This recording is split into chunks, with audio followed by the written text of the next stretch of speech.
Hello dear students. देखो, आज हम एक नया चैप्टर स्टार्ट करने वाले हैं इनऑर्गेनिक केमिस्ट्री का one of the most important chapter, coordination chemistry और कोऑर्डिनेशन कंपाउंड्स। कोई भी चैप्टर हम शुरू करते हैं तो पहले हम थोड़ा जनरल बात कर लेते हैं उसके बारे में। कोऑर्डिनेशन केमिस्ट्री और कोऑर्डिनेशन कंपाउंड्स, ये मतलब यूँ मान लो, इसे हम केमिकल बॉन्डिंग पार्ट 2 भी बोल देते हैं। Sequel of chemical bonding, sequel चलते हैं ना, जैसे गोलमाल के सीक्वल चलते हैं, मूवीज़ में सीक्वल्स चलते हैं, उसी तरीके से सिंघम के सीक्वल हैं, या हॉलीवुड सीरीज़ में मूवीज़ होती हैं। Rocky series is very famous, old series है, सिल्वेस्टर स्टेलोन की, मेरे को खास पसंद है। मतलब इस टाइप से तो ये केमिकल बॉन्डिंग पार्ट 2 बोल सकते हो। क्यों? तो सर वो क्या अंतर है पुरानी वाली केमिकल बॉन्डिंग में और इस वाली केमिकल बॉन्डिंग में? देखो, पुरानी chemical bonding is mainly the structure of the compounds of S&P block, but ये जो कोऑर्डिनेशन केमिस्ट्री है जो 12th क्लास के सिलेबस में होता है, 12th क्लास की एनसीईआरटी में है, this is the chemical bonding of D block compounds, coordination compounds of D block. इसलिए इसको केमिकल बॉन्डिंग का एक्सटेंशन यूज करते हैं। तो मेरी बच्चों से ये रिक्वेस्ट रहेगी कि इस चैप्टर को पढ़ने से पहले क्यों ना आप एक बार केमिकल बॉन्डिंग को रिवाइज कर लो, it will help you. Particularly hybridization कैसे फाइंड आउट करते हैं, वीबीटी क्या है, थोड़ा सा उसका आइडिया जरूर करें। स्ट्रक्चर क्या है, शेप्स क्या होती हैं, हालांकि वो बहुत बेसिक है, बच्चों को पता होता है, बट अब ये तो आप ही जानो कि कितना पता है आपको, तो क्यों ना एक बार रिवाइज कर लिया जाए इसको, क्योंकि इसका यूज आएगा इन कोऑर्डिनेशन कंपाउंड्स। अच्छा, जेई में कंट्रीब्यूशन, जेई मेन में एक क्वेश्चन तो आएगा ही आएगा, एक ही यूजुअली आता है, क्योंकि 25 क्वेश्चन करने होते हैं, 30 क्वेश्चन आते हैं अब इस 2021 से, उसमें से 25 सवाल आपको करने होते हैं, तो usually 1 question will come, but 1 is not less. Advanced में कुछ भी हो सकता है, एडवांस्ड में ये भी हुआ है कुछ साल 2008 2009, इन 2-3 सालों में तो लगातार 4-4 सवाल, 4 क्वेश्चंस दोनों पेपरों में मिला के, 2 क्वेश्चन पहले पेपर में, 2 क्वेश्चन इवनिंग वाली शिफ्ट में। जेई एडवांस्ड में तो कंट्रीब्यूशन और भी ज्यादा है इस चैप्टर का, इसलिए probably this is one of the most important chapter, maybe after chemical bonding this is the most important chapter of inorganic chemistry। तो inorganic chemistry का बच्चों नया चैप्टर हमारा जो स्टार्ट करने वाले हैं, we are going to take which one? We are going to take coordination compounds। तो लिखो coordination compounds।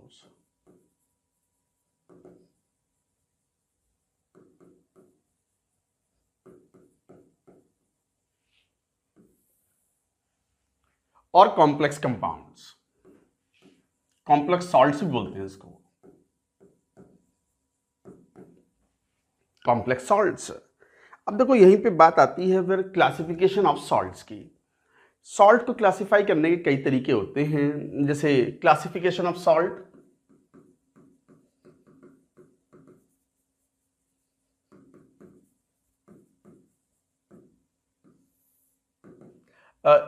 एक अप्रोच ये होती है, first approach acid base nature के बेसिस पर।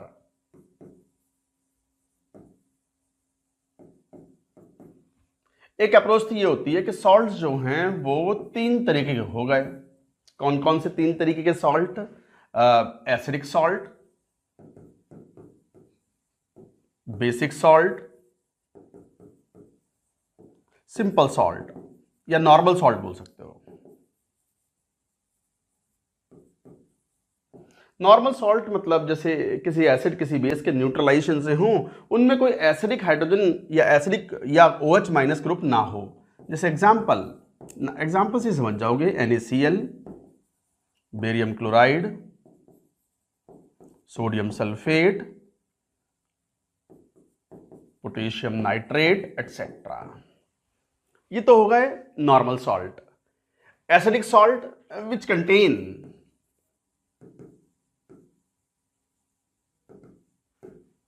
वन और मोर एसिडिक हाइड्रोजन। जैसे कौन? जैसे मान लो एसिडिक सॉल्ट में NaH2PO4, NaHCO3, Na2HPO4 एटसेट्रा। देखो ये एसिडिक हाइड्रोजन दिख रहा है, एसिडिक हाइड्रोजन। तो बच्चों ये एसिडिक हाइड्रोजन है, and because of that the salt is called acidic salt. और बेसिक सॉल्ट मतलब आप समझ जाओ जिसमें OH माइनस हो, जैसे ZnOHCl, जैसे SnOHCl एक्सेट्रा। इनमें हाइड्रोक्सिल ग्रुप है, because of that we call basic salt. ये एसिड बेस नेचर के बेसिस पर हम क्लासिफाई करते हैं, बट मोर कॉम्प्रिहेंसिव क्लासिफिकेशन जो है वो क्या है, पहले ये पूरी बात नोट करो, then we will move. Note it down.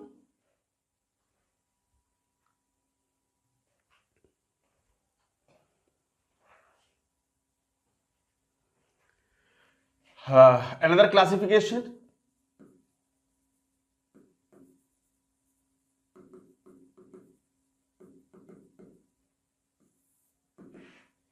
What is another classification? Another classification is on the basis of, जैसे मान लो बात करें नॉर्मल सॉल्ट या simple salt.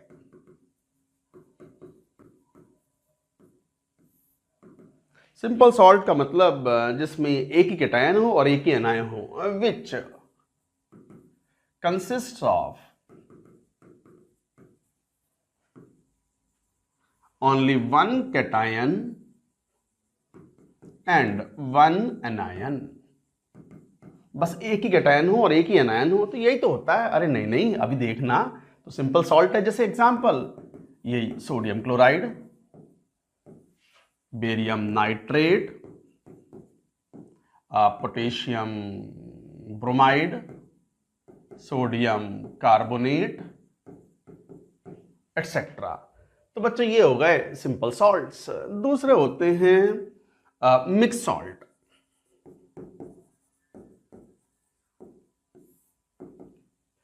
What is mix salt? वो नाम से मालूम पड़ रहा है, मिक्स सॉल्ट जिसके अंदर एक से ज्यादा कैटायन हो और एक से ज्यादा या एक से ज्यादा एनायन हो, which contains more than one type of cation or anion।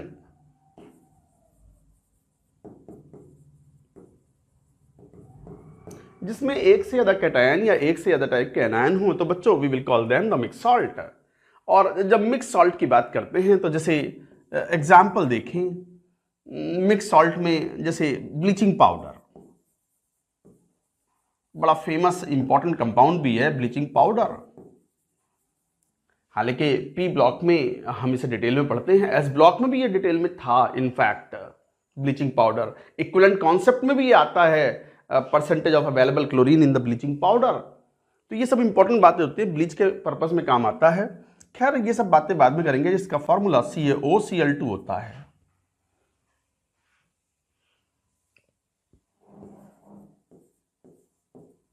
आप इसकी स्ट्रक्चर अगर देखो ना, तो इट इज कैल्शियम 2+, और इसमें एनायन दो हैं, कौन? OCl-, Cl-। Chloride ion, hypochlorite ion, ये है हाइपोक्लोराइट आयन।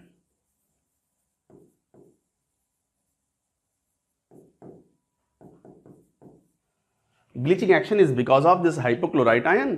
तो दो तरह के एनायन हैं इसमें, तो इसलिए मिक्स सॉल्ट हुआ। और जैसे वो microcosmic salt is another important example. तो microcosmic salt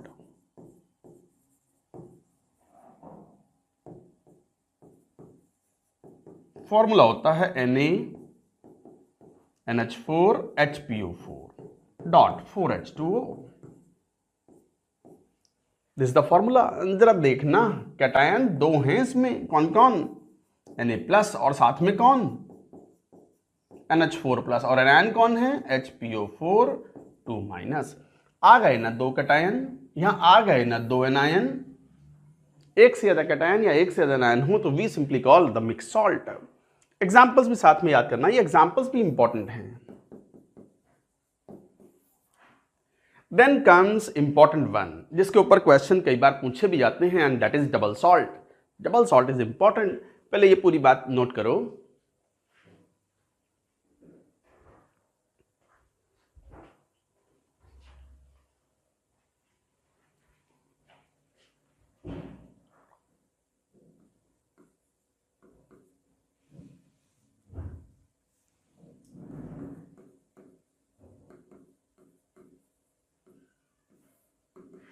double salt what is double salt? Double salt मतलब दो सिंपल सॉल्ट्स का एक मॉलिक्यूलर लेवल पे मिक्सिंग होती है। तो जैसे एग्जांपल लेके बात करें, जैसे पोटाश एलम, याद है फॉर्मूला क्या होता है potash alum? K2SO4 Al2SO4 thrice 24H2O। K2SO4 Al2SO4 thrice 24H2O इस पोटाश एलम। और जैसे माइक्रो कॉस्मिक सॉल्ट तो ले लिया, वो तो सिंपल डबल मिक्स सॉल्ट था। जैसे मोहर सॉल्ट, जिन बच्चों ने इक्विवेलेंट कॉन्सेप्ट पढ़ रखा होगा वो इसकी इंपॉर्टेंस को समझ जाएंगे। मोहर सॉल्ट एक प्राइमरी टाइट्रेंट है and it is used for titration of KMnO4। KMnO4 का टाइट्रेशन मोहर सॉल्ट से कराना ये लेबोरेटरी टेस्ट में होता है। तो ये प्राइमरी टाइट्रेंट एक इंपॉर्टेंट कंपाउंड है। तो मोहर सॉल्ट क्या फॉर्मूला है? FeSO4 NH4 twice SO4 dot 6H2। ये है मोहर सॉल्ट। जरा देखना, ये एक सिंपल सॉल्ट, ये भी एक simple salt.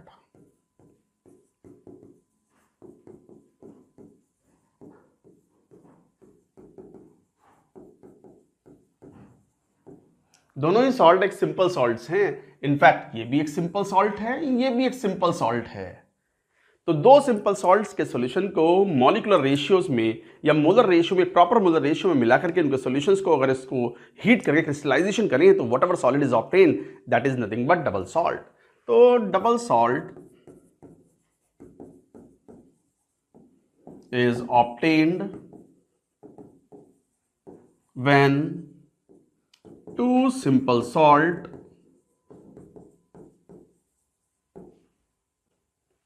in required molar ratio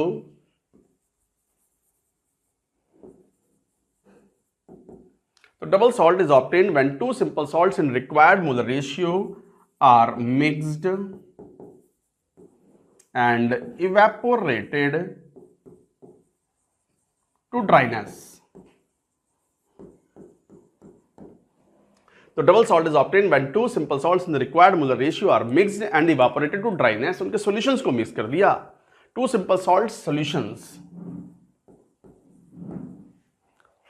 अब जैसे मान लो पोटेशियम सल्फेट का सॉल्यूशन लिया एक बीकर में, Al2SO4 का सॉल्यूशन लिया एक बीकर में, दोनों का 1:1 मोलर रेशियो ले लिया, 1:1 दोनों का, ये भी 1:1 का मोलर रेशियो, दोनों को मिला दिया, सॉल्यूशन बन गया, हीट किया, इवापोरेट किया, पानी उड़वा दिया और जो सॉलिड मिलेगा तो वो क्या? पोटाश एलम, वो क्या? मोहर salt. And that is double salt. Double salt दो सिंपल सॉल्ट्स का एक रिक्वायर्ड मोलर रेशियो में कॉम्बिनेशन है। बट सबसे इंपॉर्टेंट बात क्या है, जैसे डबल सॉल्ट जब पोटाश एलम है किससे मिलकर बना है? पोटेशियम सल्फेट और एल्यूमिनियम सल्फेट। आप पानी में घोल दो इसको, सॉलिड होता है। पोटाश एलम तो सब जानते हैं ना, फिटकरी, हिंदी में क्या बोलते हैं? फिटकरी। ये सरफेस केमिस्ट्री एक चैप्टर आएगा आपके 12th क्लास में।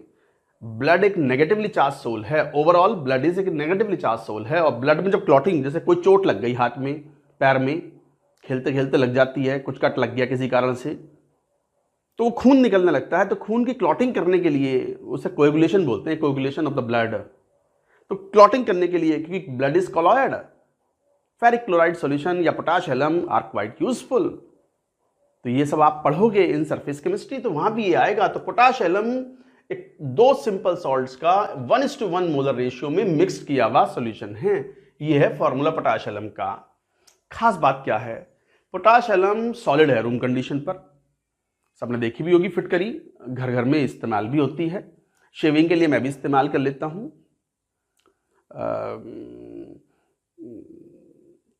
समझते हो आप? तो आप इसे पानी में घोल दो, घुल जाता है। Potash alum is soluble in water. आप इसे पाउडर करके पानी में घोल दो, अच्छे से चला दो, तो पोटेशियम आयन अलग हो जाएगा, सल्फेट आयन अलग हो जाएगा, एल्यूमिनियम आयन अलग हो जाएगा, सल्फेट आयन अलग हो जाएगा। इसका मतलब, और जब उस सॉल्यूशन का क्वालिटेटिव टेस्ट करोगे, क्वालिटेटिव टेस्ट मतलब कैटायंस या एनायंस को डिटेक्ट करने वाले टेस्ट, इसे बोलते हैं क्वालिटेटिव एनालिसिस। ये भी अपने आप में आपका एक सिलेबस में चैप्टर है, जेईई एडवांस्ड में तो बड़ा इंपॉर्टेंट होता है ये। और प्रैक्टिकल मैनुअल्स में हो सकता है आपने कुछ टेस्ट किए भी हों, कैटायंस और एनायंस की टेस्टिंग, कार्बोनेट आयन का टेस्ट, सल्फाइड आयन के टेस्ट, इस तरह के टेस्ट जो होते हैं। तो कहने का मतलब है बच्चों, कि पोटाश आलम या कोई भी डबल सॉल्ट्स अगर पानी में घोलते हैं तो it gives the qualitative test of all the cations and anions through which या by which it had been made. लिखो इस बात को very important करके. Aqueous solution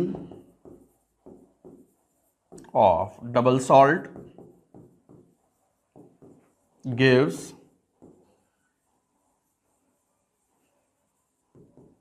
qualitative tests of all the ions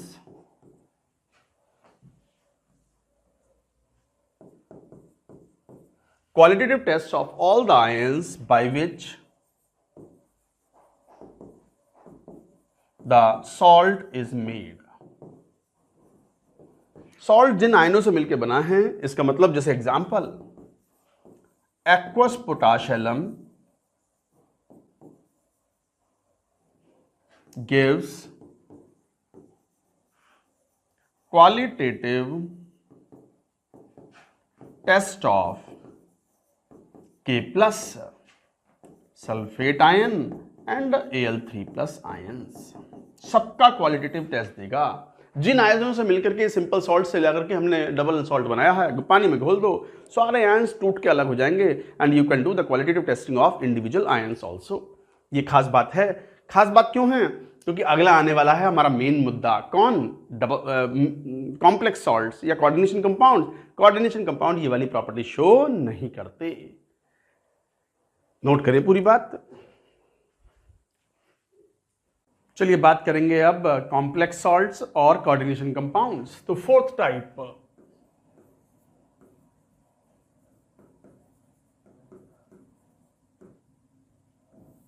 और coordination compound.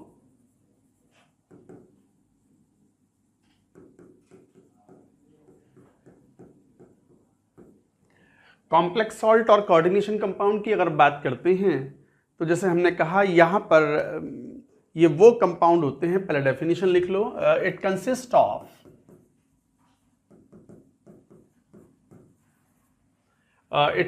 Of a central atom,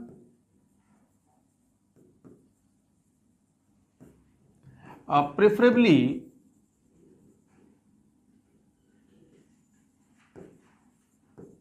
a small metal atom of small size or a non-metal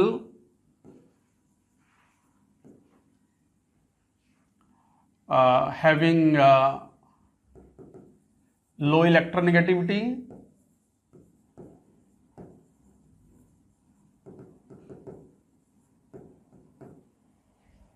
So it consists of a central atom, preferably a metal atom small size, or a non-metal having the low electronegativity attached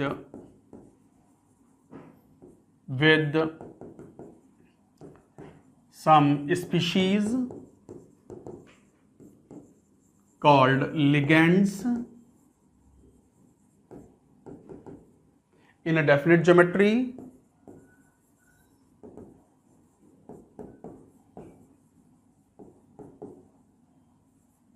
through coordinate bonds.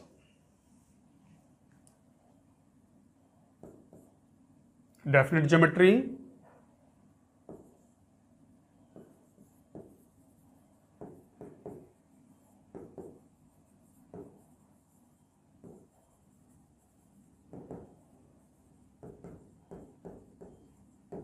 through coordinate bonds. हालांकि definition सुनने में थोड़ी सी बल्की सी लगती है कि sir बड़ी heavy सी definition लग रही है.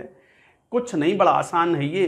जैसे एग्जाम्पल लेके बात करें, K4FeCN6. K4FeCN6 ये कॉम्प्लेक्स कंपाउंड है जिसमें ये Fe हुआ सेंट्रल एटम और ये जो Cn माइनस हैं 6 Cn minus cyanide ion acts as ligand. ये लिगैंड के रूप में वर्क करते हैं. एक नया शब्द आया लिगेंड। लिगेंड मतलब जो कोऑर्डिनेट बॉन्ड बनाएगा। तो आयरन और CN के बीच में कोऑर्डिनेट बॉन्ड है, कैसे है वही सब सिखाएंगे हम। तो it consist of a central atom, preferably a metal atom of the small size, और a non metal having the low electronegativity. Example में नॉन मेटल्स जैसे ब्रोमीन हो सकता है, बोरॉन हो सकता है, एटसेट्रा। ब्रोमीन, बोरॉन, आयोडीन ये सब हो सकते हैं। अटैच्ड विद, ये विद है, इसको सही कर लो।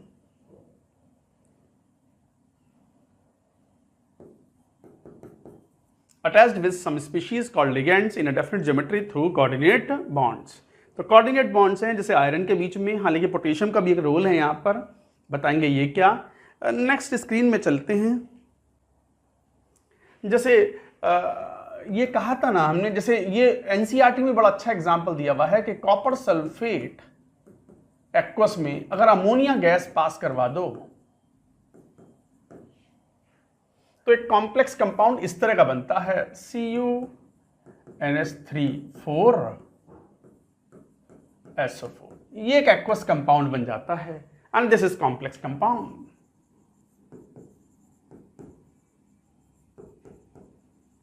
ये कॉपर सल्फेट एक ब्लू सॉल्यूशन था, अब ब्लू सॉल्यूशन, और अमोनिया गैस पास कराते हैं तो solution becomes deep blue, becomes deep blue.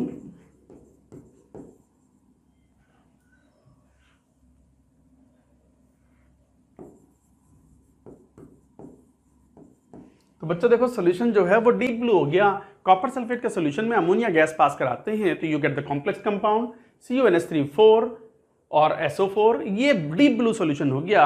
अच्छा, ये कॉम्प्लेक्स कंपाउंड बना, ये कॉम्प्लेक्स सॉल्ट बन गया, ये कोऑर्डिनेशन कंपाउंड बन गया। कॉपर सल्फेट सॉल्यूशन था तो उसमें कॉपर आयन अलग था, सल्फेट आयन अलग था, अमोनिया थी, अमोनिया पास करा दी। अब ध्यान दो, कॉपर सल्फेट के सॉल्यूशन में कॉपर आयन अलग था, सल्फेट आयन अलग था। क्वालिटेटिव टेस्टिंग कर सकते हो आप कॉपर 2+ की अलग से और सल्फेट आयन के अलग से, बट जब एक बार ये कॉम्प्लेक्स बन गया CuNH3,4SO4, अब कॉपर आयन कोऑर्डिनेट बॉन्ड के थ्रू अमोनिया के साथ अटैच्ड है। अब कॉपर आयन फ्रीली अवेलेबल नहीं है, so you can not do the testing of the copper ion, it will not give any test of copper 2+ और like that. समझ में आ गई बात? So this is the difference between complex compound and the this one double salts. Double salt जैसे हमने क्या लिए थे, जैसे मोहर सॉल्ट था, जैसे हमने पोटाश एलम लिया था, तो पोटाश एलम में के सॉल्यूशन में सभी आयनों के टेस्ट आ जाएंगे जिनसे वो मिलके बना है। कॉम्प्लेक्स सॉल्ट में ऐसा नहीं होता, तो ऐसे नोट करके लिखो इस बात को, और ये बहुत ही very important point. Aqueous solution of CuNH3,4SO4 does not give qualitative test of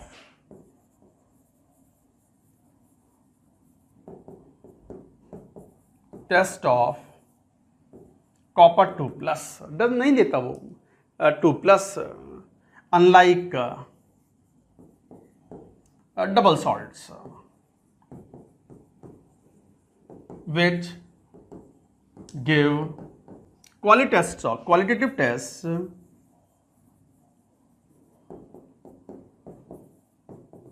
of all individual ions। देखो यही बात, ये एक डिफरेंस है। This is difference between double salt and complex salts. ये एक डिफरेंस भी है। देखो क्या बात, जैसे एग्जांपल लेके बात कर रहे हैं, यही पोटाश एलम था ना, K2SO4 Al2SO4 थ्राइस .24H2O, पानी में घोल दो, घुल के ये इंडिविजुअल आयनों में टूट जाएगा। कौन? K+, और कौन? सल्फेट आयन, और कौन? Al3+। पानी तो खैर एक्वस में घुल गया, सब एक्वस आयन बन गए। तीनों आयनों के qualitative test you can do, ये लेबोरेटरी में ये this can be done. But अगर मान लो कोई कंपाउंड CuNH3 4SO4 इसको पानी में घोल दिया आपने, तो ध्यान दो ये इंडिविजुअल कॉपर आयन नहीं देता, ये कौन से आयनों में टूटता है, CuNH3 4 2 plus aqueous plus SO4 2 minus aqueous. तो इस कॉम्प्लेक्स कंपाउंड में भले ही कॉपर सल्फेट में अमोनिया पास कराने पर बना था, but copper ion individually available है ही नहीं, no testing of copper 2 plus, this is the difference. I hope you have understood. ये डबल सॉल्ट था, जैसे पोटाश एलम, डबल सॉल्ट को एक्वस सोल्यूशन बना लें तो it will give all the qualitative test of individual ions. But complex salt को पानी में डुबो दें तो ये सेंट्रल एटम है, ये लिगेंड्स हैं, central atom and ligands are strongly attach with each other, वो डिसोशिएट नहीं होते और सेंट्रल आयन का इंडिविजुअल टेस्ट नहीं करा सकते। आ गया पॉइंट ऑफ डिफरेंस, एनसीईआरटी में लिखी हुई है ये एग्जाम्पल, और ये एग्जाम्पल भी इंपॉर्टेंट है, यू हैव टू रिमेंबर। तो बच्चों ये बड़ा इंपॉर्टेंट पॉइंट था, this is the differentiation point between double salt and the complex salt. अब कॉम्प्लेक्स सॉल्ट हम ये बड़ा ब्रैकेट क्यों लगाते हैं, लिगेंड्स क्या होते हैं, तो लोग बात करते हैं, हमारा चैप्टर ही ये है कॉम्प्लेक्स सॉल्ट्स और coordination compound. So some definitions of complex salts, पहले ये बात पूरी नोट करो, note it down.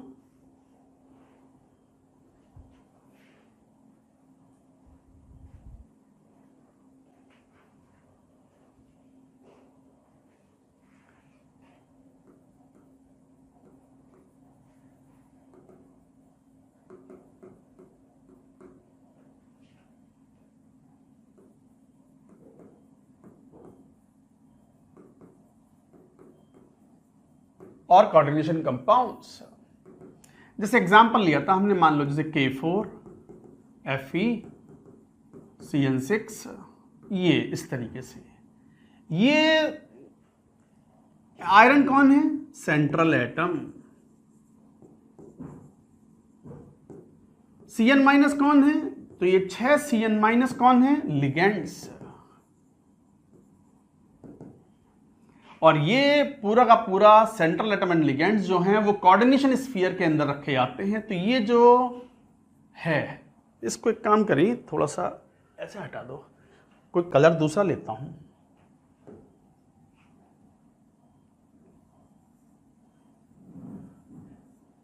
This is called coordination sphere.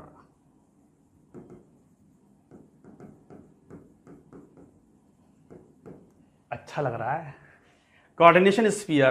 तो what is coordination sphere, coordination sphere consists of all the ligands and central atom।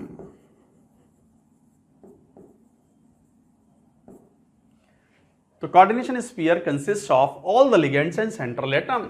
अच्छा, coordination sphere के अंदर ligands और सेंट्रल एटम आ गए, उसके अलावा जो भी पोर्शन बचा उसको बाहर रखते हैं, एंड दिस इज, कलर थोड़ा चेंज करते हैं, ये वाला, वाह, 4 पोटेशियम है तो 4K प्लस पोटेशियम आयन है, पोटेशियम को आयनिक कंपाउंड, कोवेलेंट कंपाउंड तो बनाना आता नहीं, तो ये 4K प्लस और is, this is ionization sphere.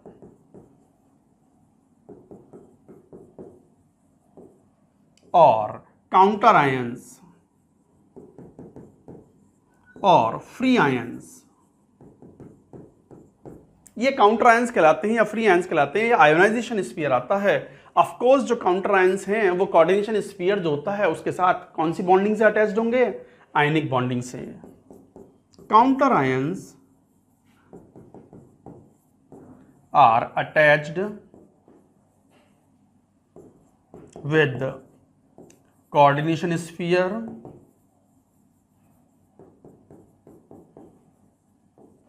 Through ionic bonds।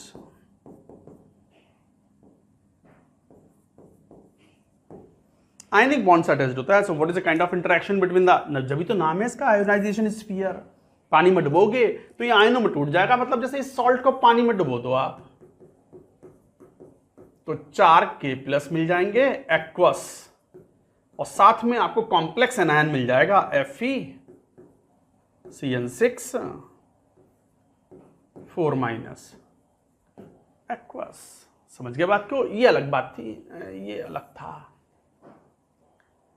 एक तरीके से मैं पूरा का पूरा एक तरीके से पोस्टमार्टम कर दिया, मैंने तोड़ के बता दिया कि 4K+ अलग हो जाएंगे और ये एक्वस आयन में ये आएगा coordination sphere. Coordination sphere is always put in the square bracket, always put और placed in square bracket. Cut तो नहीं गया राइट साइड से? मैं जरा चेक कर लूं, बच गया, चलेगा।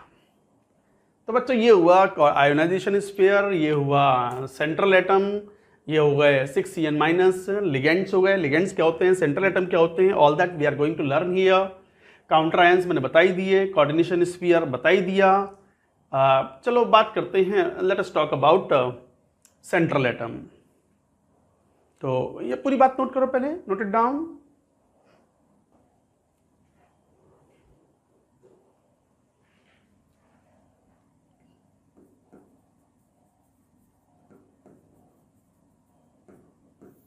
वापस कलर चेंज कर लेते हैं। देखो ये कलर कैसा दिख रहा है कैमरे के अंदर, ठीक है, मैं वापस उसी पे आ जाता हूं, ये वाला सेंट्रल एटम। मैंने कहा भी था, it is usually small sized metal atom, mostly D block metals.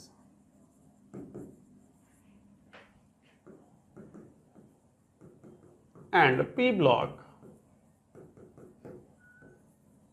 metal atoms। हालांकि f ब्लॉक वाले भी कॉम्प्लेक्स बनाते हैं, वो भी काफी स्मॉल साइज के ही होते हैं। तो it is usually A small size, क्योंकि f ब्लॉक के कॉम्प्लेक्स हमारे सिलेबस में नहीं होते तो हम कम बात करते हैं। तो it is usually A small sized metal atom. Small size क्यों, इसकी इंपॉर्टेंस है इस शब्द की। Metal atoms, p block and electropositive non-metals।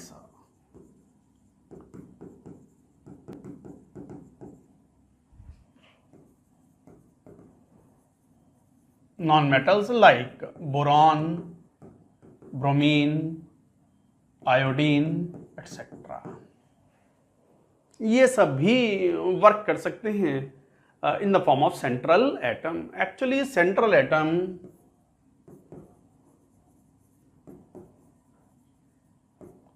accepts lone pair of electron, usually lone pair, usually लिख दो, not always। तो central atom accepts lone pair of electron from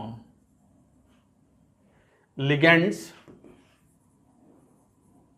in vacant orbital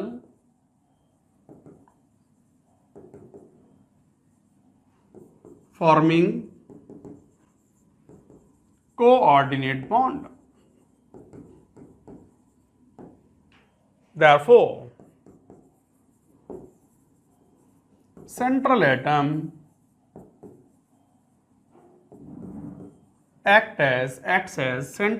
acts as Lewis acid। Lewis acid वही तो होते हैं coordinate bond में जो lone pair acceptor हो। जैसे सेंट्रल एटम M है और ये लिगेंड L है। लिगेंड जनरली लोन पेयर रखता है, so this lone pair is donated to the vacant orbital of central atom. So this is central atom, this is Lewis acid. कौन? Usually central atom. And this is ligand, this is Lewis base.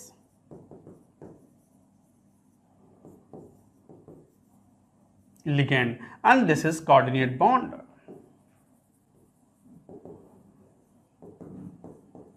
Coordinate bond तो आप जानते हो, पढ़ा है आपने chemical bonding में, मैंने कहा भी था केमिकल बॉन्डिंग को रिवीजन कर लेना चाहिए आपको, बेसिक बातें। ऐसे में लिगेंड लोन पेयर डोनेट करता है into the vacant orbital of central atom and forming the coordinate bond. ऐसे में जो लोन पेयर डोनर है वो लुईस बेस और लोन पेयर एक्सेप्टर है वो लुईस एसिड। तो generally central atoms are Lewis acid and ligands are Lewis base. तो इस तरीके से आप ये डिफाइन करते हो। अब जैसे एग्जाम्पल की बात करें तो जैसे एग्जाम्पल्स जैसे एस ब्लॉक के भी कुछ small sized S block metals, small sized S block metals like जैसे बेरिलियम, जैसे मैग्नीशियम, लिथियम,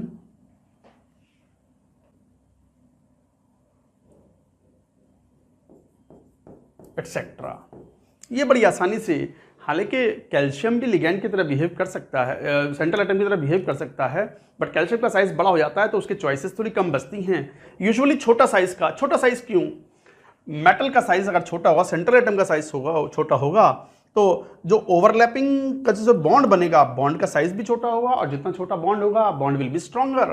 तो कहने का मतलब ये है small sized central atom forms strong and short sized and stable coordinate bond of small size, small bond length, BL मतलब bond length। तो small size central atom form strong and stable coordinate bond of small bond length, इसलिए central atom छोटा होना चाहिए। छोटे central atom में अगर S block की बात करो, एस ब्लॉक के मेटल्स का size one of the largest होते हैं, तो उनके अंदर ऊपर वाले जो एटम है वो छोटे हैं, जैसे लिथियम हो गया, मैग्नीशियम हो गया, बेरिलियम हो गया। These are very commonly form, देखो very commonly form coordinate bonds and act as central atom. साथ ही साथ D and P block metals, F block वाले भी एक्ट करते हैं बट वो सिलेबस में होते नहीं तो हम ज़्यादा बात नहीं करते उसके बारे में। तो D and P block metals, जैसे डी और पी ब्लॉक के तो सभी, जैसे कोबाल्ट, कोबाल्ट 2+ सेंट्रल एटम के रूप में बिहेव कर सकता है, cobalt 2+, cobalt 3+ and so on. तो डी ब्लॉक के मेटल्स होते हैं। अच्छा, मेटल एटम का मतलब ऐसा नहीं है कि न्यूट्रल ऑक्सीडेशन स्टेट में होगा, it may be in some positive oxidation state also. तो जैसे कोबाल्ट हुआ, सिल्वर हुआ, गोल्ड हुआ, लेड हुआ, और भी ले सकते हैं, आयरन हुआ, एक्सेट्रा। और भी जैसे क्रोमियम हुआ, मैंगनीज हुआ, मॉलिब्डिनम हुआ, etcetera. So these act as central atom. तो central atom lone pair accept करते हैं from the ligands, that's why they are Lewis acids. Ligands की बात करेंगे, पहले नोट करो पूरी बात।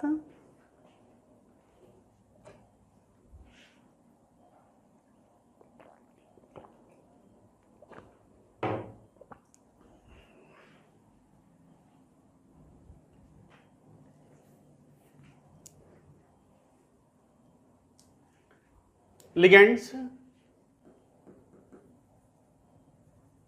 What is ligand? लिगेंड वो जो लोन पेयर डोनेट करे, स्पीशीज मे बी न्यूट्रल और एनायनिक और रेयरली कैटायनिक। कैटायनिक लिगेंड्स के एग्जाम्पल रिलेटिवली कम होते हैं, काफी कम होते हैं। तो species that donate lone pair of electron to central atom and form coordinate bond.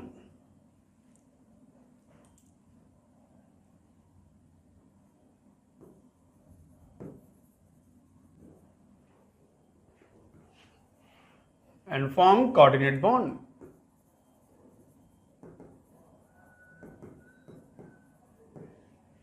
However, some ligands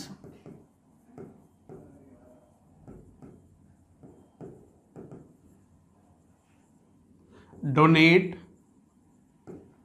pi electron density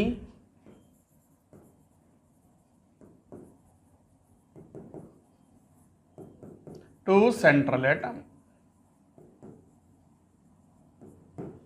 हालांकि कुछ लिगेंड्स ऐसे भी होते हैं जो पाई इलेक्ट्रॉन डेंसिटी डोनेट करते हैं, लोन पेयर डोनेट नहीं करते।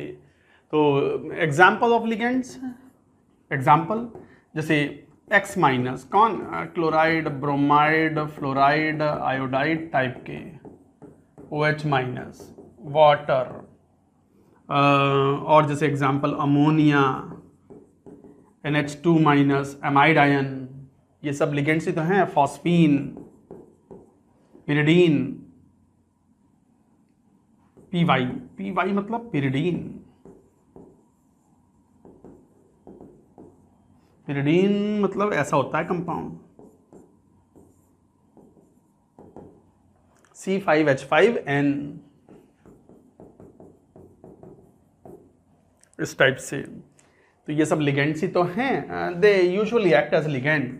Cn minus, CO, sulphide ion, oxide ion, etcetera, ये सब लिगेंड्स ही तो हैं। ये लोन पेयर डोनेट करते हैं, दे donate lone pair.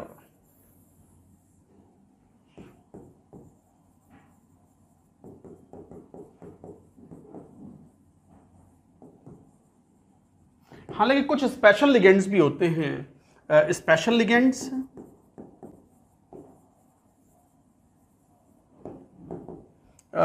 which donate pi electron density.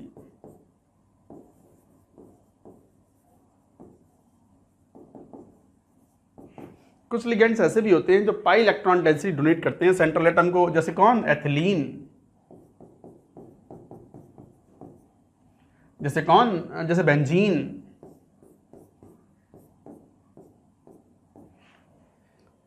इस तरह के एटसेट्रा। ये पाई इलेक्ट्रॉन डेंसिटी डोनेट करते हैं, लोन पेयर डोनेट नहीं करते। ये स्पेशल लिगेंड्स की कैटेगरी में आते हैं। बाकी mostly ligands donate the lone pair of, है ना। नाइट्रोजन के ऊपर यहाँ लोन पेयर है, ऑक्सीजन के ऊपर 2 लोन पेयर हैं, यहाँ नाइट्रोजन के ऊपर 2 लोन पेयर हो गए, फॉस्फीन के ऊपर भी लोन पेयर है, यहाँ लोन पेयर मैंने बना ही दिया जैसे पिरिडीन के अंदर। और बहुत सारे लिगेंड्स हैं। हमें तो लिगेंड्स का क्लासिफिकेशन ही पढ़ना है, हमें तो लिगेंड्स के टाइप भी पढ़ने हैं, उनके एग्जाम्पल ही पढ़ने हैं, पढ़ेंगे, पहले डिफाइन तो कर ले भैया। तो कोऑर्डिनेट बॉन्ड्स बनाते हैं and ligands act as Lewis base. Usually कौन से वाले लुईस बेस की तरह बिहेव करेंगे? कौन से वाले? एक तरीके से जो लोन पेयर डोनेट करते हैं, they act as Lewis base. वो लिख लिया हमने पॉइंट। अब बात आती है लिगेंड्स की एक प्रॉपर्टी होती है जिसे हम बोलते हैं किलेशन एंड डेंसिटी। क्या होती है किलेशन एंड डेंसिटी? स्क्रीन को एक बार पूरा नोट करो, तब लेंगे examples.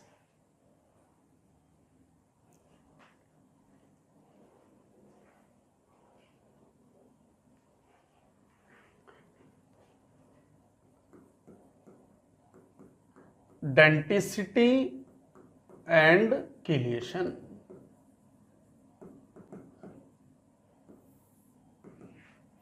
Density and chelation of ligand, ligand की प्रॉपर्टी है ये। जैसे कैसे डिफाइन करें? डेंसिटी क्या है?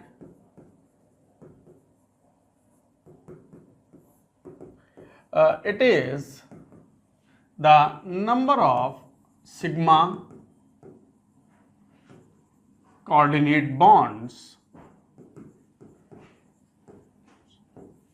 formed by a ligand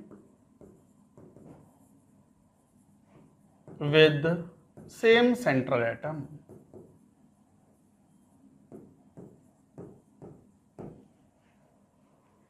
So it is the number of sigma coordinate bonds formed by a ligand with the same central atom. Same central atom के साथ में जितने sigma coordinate bonds बनाएगा उसे बोलेंगे लिगेंड की डेंटिसिटी। तो डेंटिसिटी 1 भी हो सकती है, तो डेंटिसिटी 1 मोनोडेंटेट लिगेंड।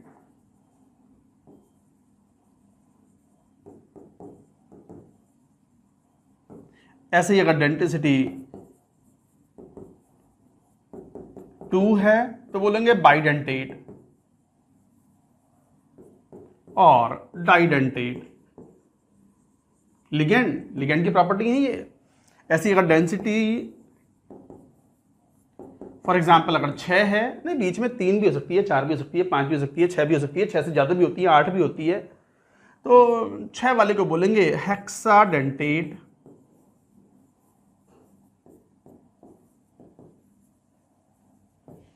लिगेंड। तो ये डेंटिसिटी है। So what is the meaning of density? Denticity का मतलब कितने सिग्मा कोऑर्डिनेट बॉन्ड्स बन रहे हैं।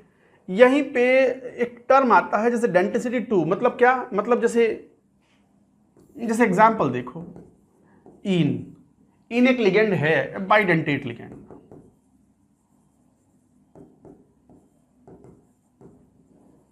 एक बाइडेंटेट लिगेंड है और ये एथिलीन डाइअमीन होता है।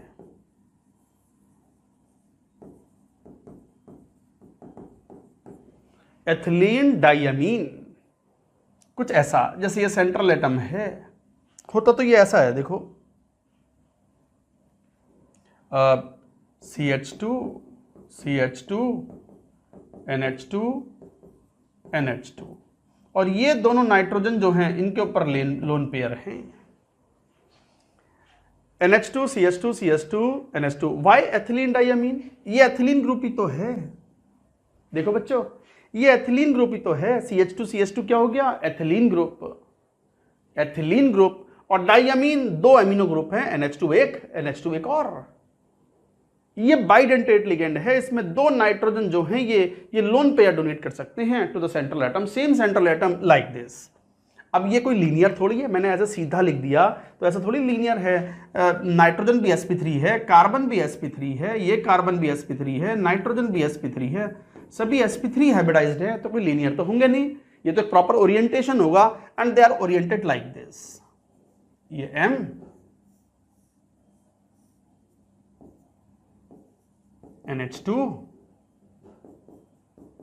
NH2 और ये तो है ही, ये चेन हो गई CH2 ऐसे है भाई। ये इस तरीके से है बच्चों, समझ गए बात को? तो ये 2 नाइट्रोजन जो है लोन पेयर डोनेट कर रहे हैं, तो डेंटिसिटी 2 हो गई। सेंट्रल एटम है, उसको 2 दांतों से, डेंटिसिटी का मतलब होता है दांत, डेंटिसिटी रिलेटेड टू दांत।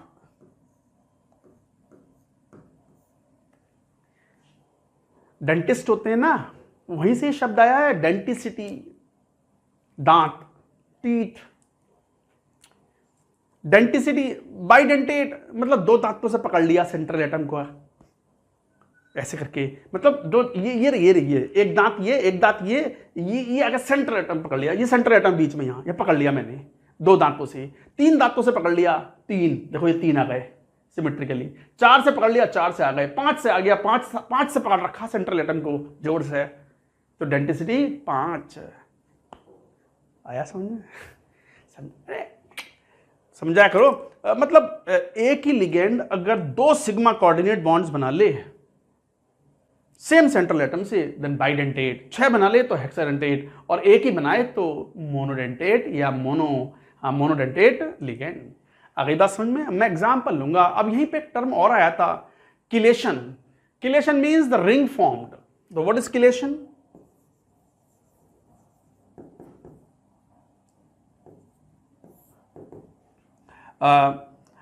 It is the ring formed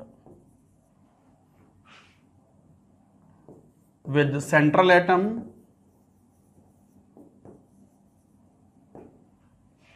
by a bidentate or polydentate ligand.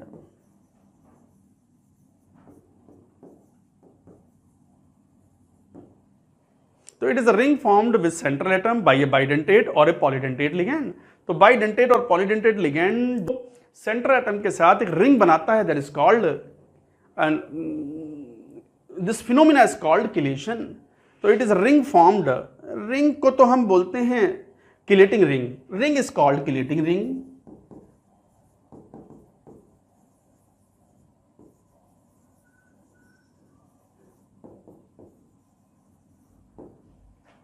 Ring is called chelating ring. Ligand is called chelating ligand.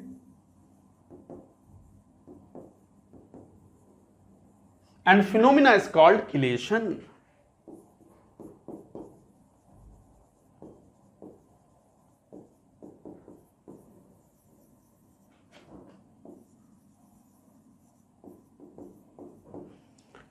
Phenomena is called chelation. So chelation is what? When a bidentate, monodentate नहीं, monodentate ring नहीं बना सकता, monodentate ring chelation show नहीं करता। लिख भी देंगे इस बात को, अगले पेज पर लिखेंगे। चलो, तो मैंने chelation क्या बोला? जब ये bidentate या जिसकी डेंटिसिटी 2 या 2 से ज्यादा हो वही chelation शो कर सकता है। तो phenomena is called chelation। Ring जो बन गई, ये रही वो रिंग।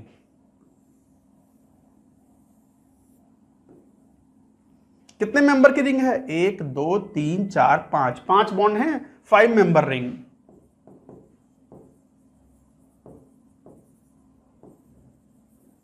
ये है किलेटिंग रिंग।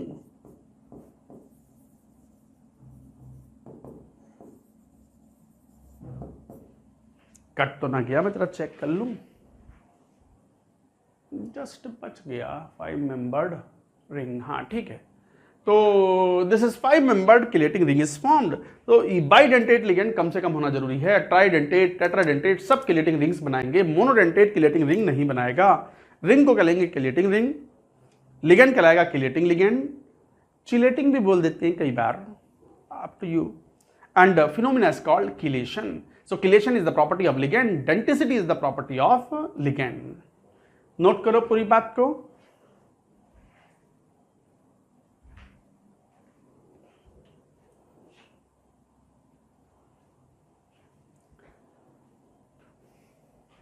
तो ये एज ए पॉइंट करके लिख लो। मोनोडेंटेट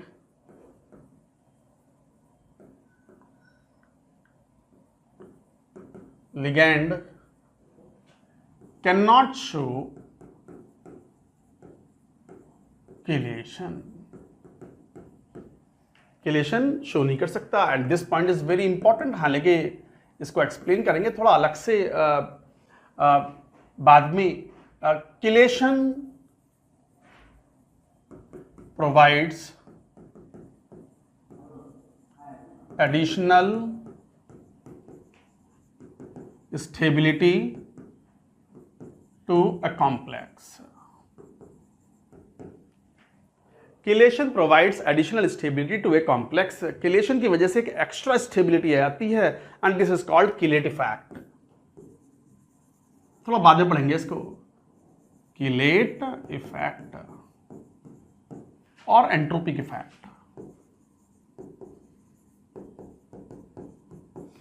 इसको थोड़ा बाद में पढ़ेंगे, but this is very important. Chelation की वजह से complex becomes highly stable and chelation provides additional stability to the complex and this is called chelate effect और एंट्रोपिक इफेक्ट। बाद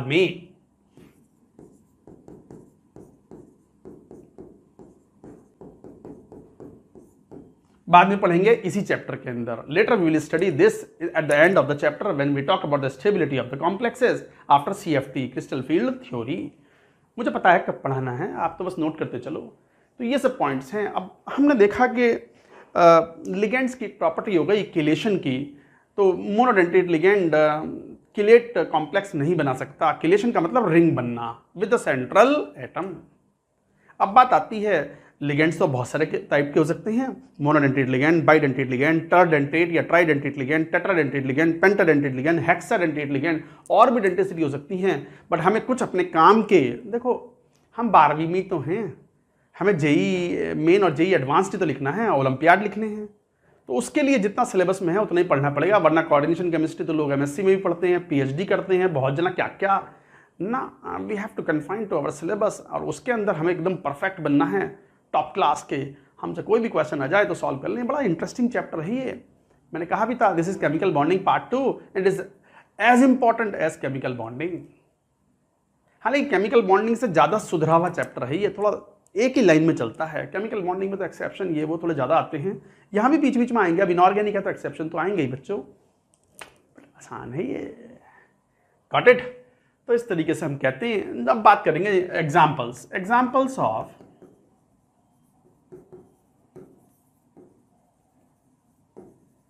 मोनोडेंटेट लिगेंड जिनकी डेंटिसिटी 1 हो। तो मोनोडेंटेट लिगेंड के examples जैसे जो X minus, fluoride, bromide, fluoride, iodide, इस type के halide ions, H2O, OH minus, NH3, NH2 minus, NH2 minus. अच्छा ये तो एमाइड आयन है तो पता है ना, एमाइड आयन, हालांकि नॉमेनक्लेचर भी आएगा। और ये है इमाइड आयन। और जैसे फॉस्फीन, जैसे साइनाइड आयन, जैसे carbonyl group CO, carbon monoxide is a very good ligand, ये सब आते हैं। जैसे OCN minus, cyanate, SCN minus, thiocyanate, cyanide टू थाई, इस तरह के एग्जाम्पल्स ले सकते हैं। और भी एग्जाम्पल्स होते हैं जैसे NO2 माइनस, या बल्कि ये लिखो अजाइड आयन, अजाइड आयन। और जैसे एग्जाम्पल जैसे फिनोल,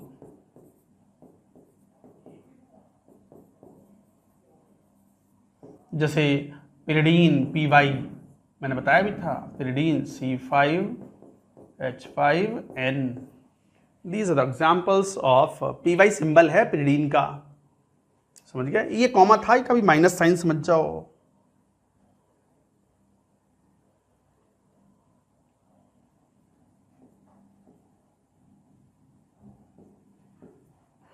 अब ठीक है, इस तरह के ये एग्जाम्पल्स हैं। तो ये फिनोल हुआ, ये सब मोनोडेंटेट के कॉमन एग्जाम्पल्स हैं। बच्चे ध्यान रखेंगे सब, आ गई बात समझ में? और साथ में जैसे ऑक्साइड आयन भी हो सकता है, सल्फाइड आयन भी हो सकता है। These are the very common examples of the monodentate ligands. और भी एग्जाम्पल हो सकते हैं, जैसे काफ़ी हो गए।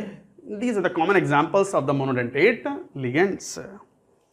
ऐसी चलो बात करते हैं एग्जाम्पल्स ऑफ बाइडेंटेट लिगेंड्स की। नोट करो ये बात, पहले नोट इट डाउन। इसमें एक वो भी लिख लो, tri PPH3, triphenyl phosphine. Triphenyl phosphine मतलब P, इस टाइप से कह सकते हैं।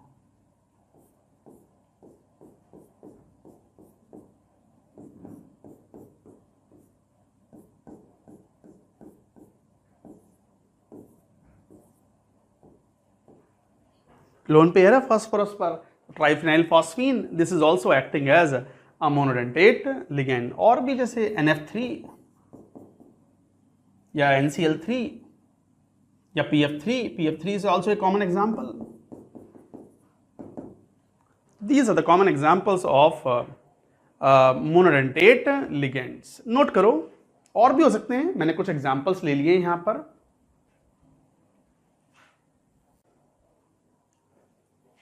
चलो बात करते हैं अब बाइडेंटेट लिगेंड्स की। देखो ये लिखो examples of bidentate ligands.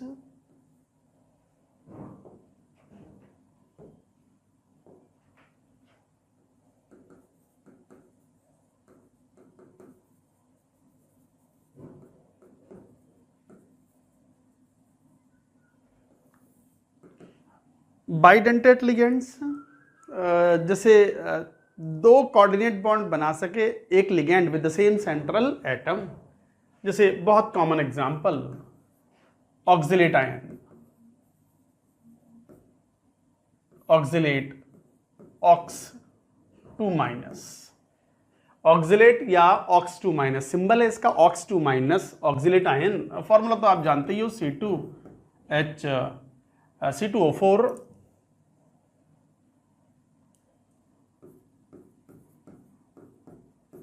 2 minus. देखें तो जरा स्ट्रक्चर ऐसी होगी, C double bond O minus, O minus, double bond O। So this is the one. But आप तो जानते हो कि यहाँ डिलोकेलाइजेशन ऑफ पाई इलेक्ट्रॉन्स है, तो ये एक रेजोनेंस शो करता है like this, CO minus double bond O minus double bond O, और भी 2 बन सकते हैं। तो एक तरीके से जब कंप्लीटली डिलोकेलाइजेशन हो जाएगा तो इसका रेजोनेंस हाइब्रिड क्या बना, रेजोनेंस हाइब्रिड देखो ऐसा बनेगा,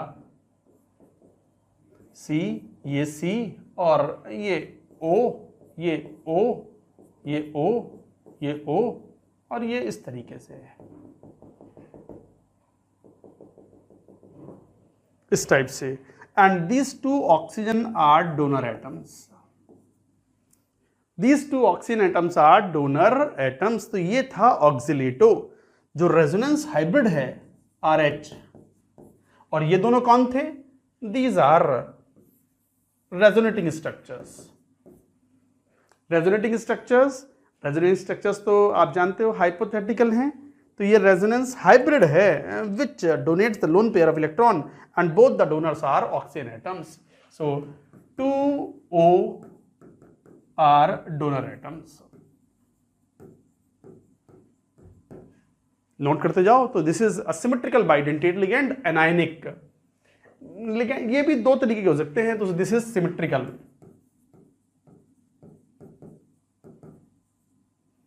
symmetrical bi anionic bidentate ligand.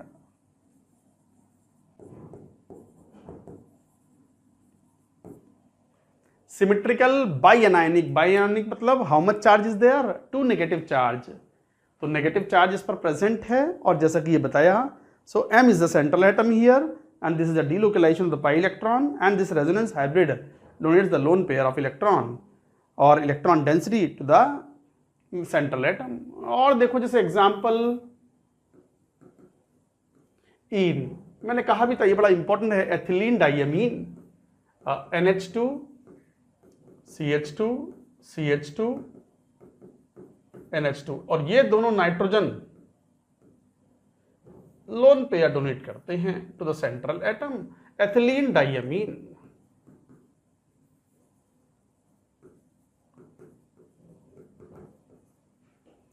So this is the ligand. एक बार मैं देख लूं कट तो नहीं रहा है कहीं से, नहीं सही है। Ethylene diamine NH2 CH2 CH2 N2, ethylene diamine E मतलब एथिलीन, तो ये रहा एथिलीन, मैंने बताया भी था अभी, एथिलीन ग्रुप, और डाइअमीन 2 एमिनो ग्रुप्स हैं, 2 नाइट्रोजन है। बट ये ऐसे थोड़ी कि लोन पेयर से आवाज लगा के मार दें ऑक्सीजन को कि भैया M सेंट्रल एटम ये हमारा लोन पेयर है, लो बॉन्ड बना लियो, ऐसे थोड़ी बनता है। बॉन्ड तो प्रॉपर ओवरलैपिंग से बनता है। वैकेंट ऑर्बिटल M का और fully filled orbital of the ligand, they will overlap properly and they will form the coordinate bond. और लीनियर थोड़ी है ये, sp3 हाइब्रिडाइज्ड है, carbon both the carbon and both the nitrogen, so they are properly oriented हैं तभी ये बना पाएंगे। So situation is like this.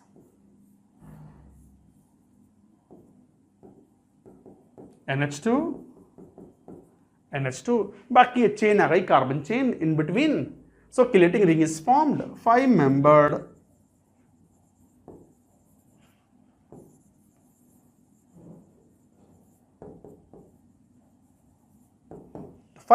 Chelating ring is formed. Chelation की वजह से इस तरह के जो कॉम्प्लेक्सेस बनते हैं काफी स्टेबल होते हैं। ये भी किलेटिंग रिंग बनाता है, 5 membered chelating ring.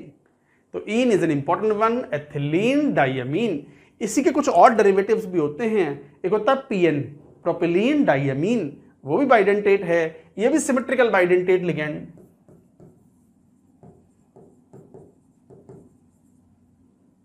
Symmetrical ligand, bidentate, uncharged. Note करो और एग्जांपल्स लेंगे।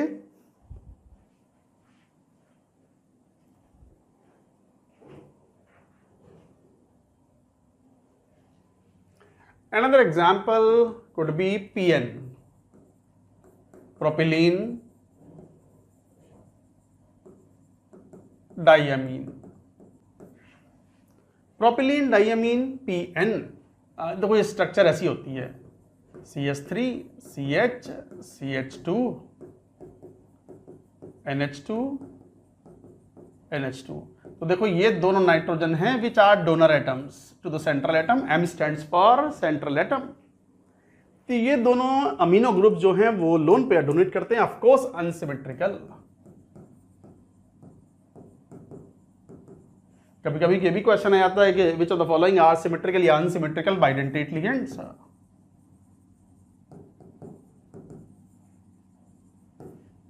तो अनसिमेट्रिकल बाइडेंटेट लिगेंड है ये। और एग्जांपल देखें, एक होता है TN, ट्राई मिथाइलिन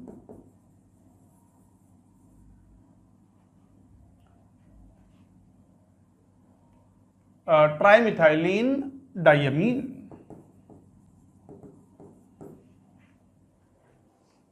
इस तरीके से तो प्रोपिलीन डाइअमीन यहां था, ट्राइमिथाइलिन डाइअमीन। ट्राइमिथाइलिन डाइअमीन देखो ऐसा होता है CH2 CH2 CH2 और ये NH2 NH2, दोनों आइसोमर हैं ये दोनों आइसोमर हैं और ये नाइट्रोजन के ऊपर लोन पेयर हैं, so they will be the donor like this. तो बच्चों ये 5 मेंबर्ड रिंग है और ये 6 मेंबर्ड, 1 2 3 4 5 6 मेंबर्ड रिंग, तो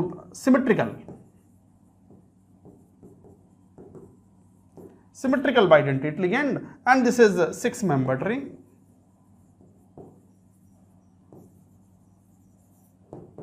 So this is another example, trimethylene। trimethylene क्यों? ये वाला ग्रुप क्या है? Methylene group. ये ग्रुप भी क्या है? Methylene group. ये ग्रुप भी क्या है? Methylene group.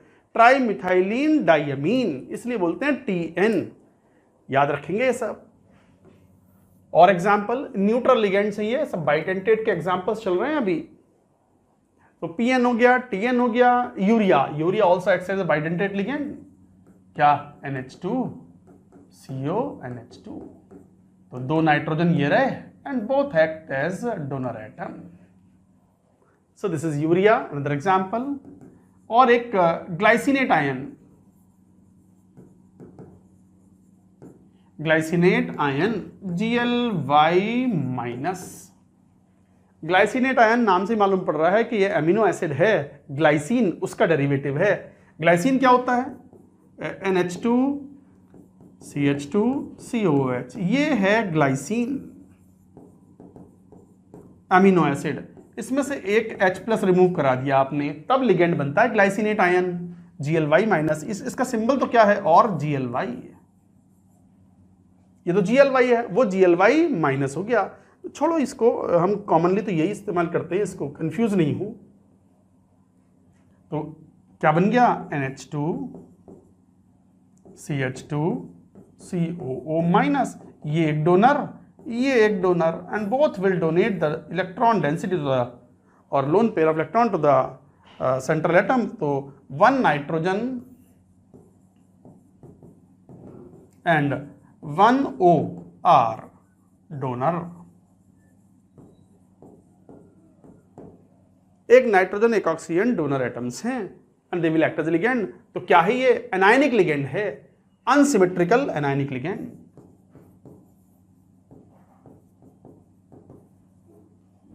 Mono anionic ligand, mono anionic bidentate ligand.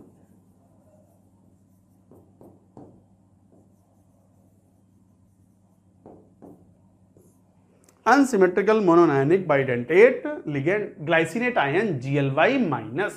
ये यूरिया था, UR, ये अच्छे से लिख लो। और एग्जाम्पल सब याद करने हैं सर, याद करने के। हाँ तो और क्यों बता रहा हूं, कॉपी में लिख लिख के याद करें, नोट्स बनाएं, एक की जगह बार बार लिख के देखें, तब याद होंगे, तभी क्वेश्चन सॉल्व कर पाओगे। लिखो पूरी बात। Let us take more examples. एक होता है AC-AC-। ये AC क्या? Acetyl acetonate ion.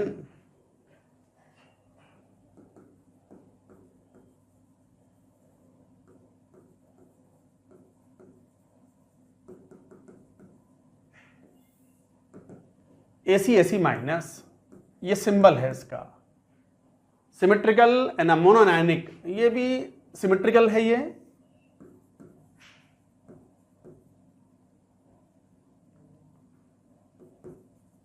Symmetrical bidentate ligand. क्या है ये कुछ ऐसा होता है, CH3 C double bond O, और यहां से हो गया ये CH2 CO माइनस CH3। तो इस तरीके से ये हो गया यहां पर, और यहां पर ये CH आएगा।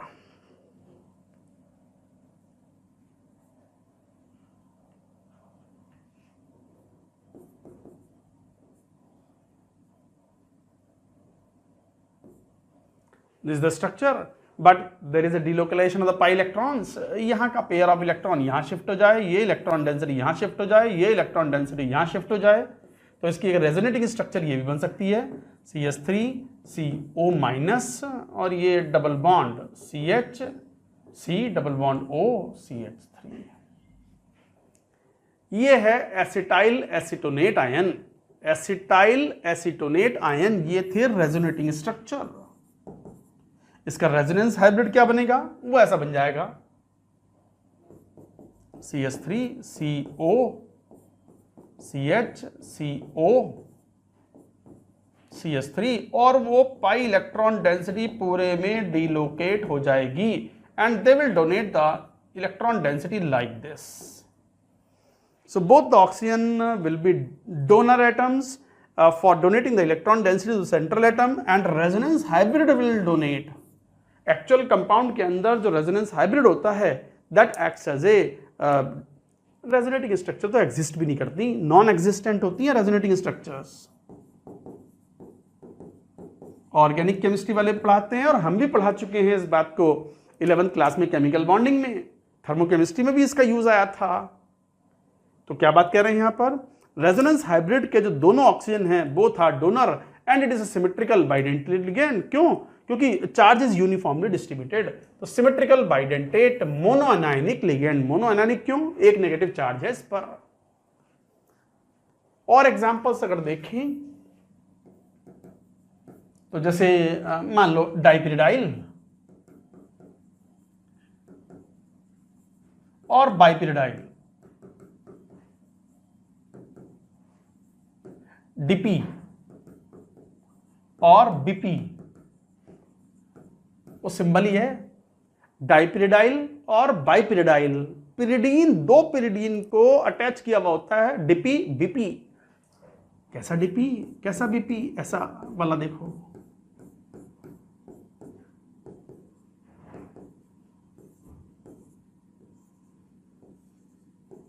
ये है, ये नाइट्रोजन एटम है यहां पर। Here you have nitrogen atom,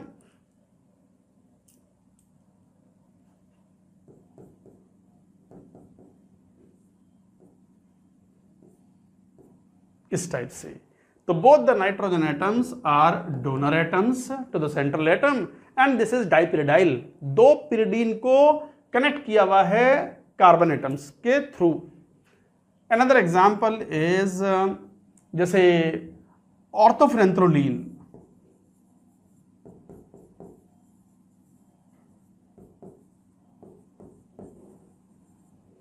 ऑर्थोफ्रेंथ्रोलीन, ओफीन और PHEN।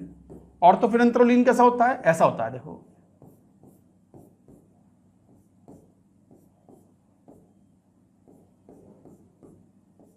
इस टाइप का।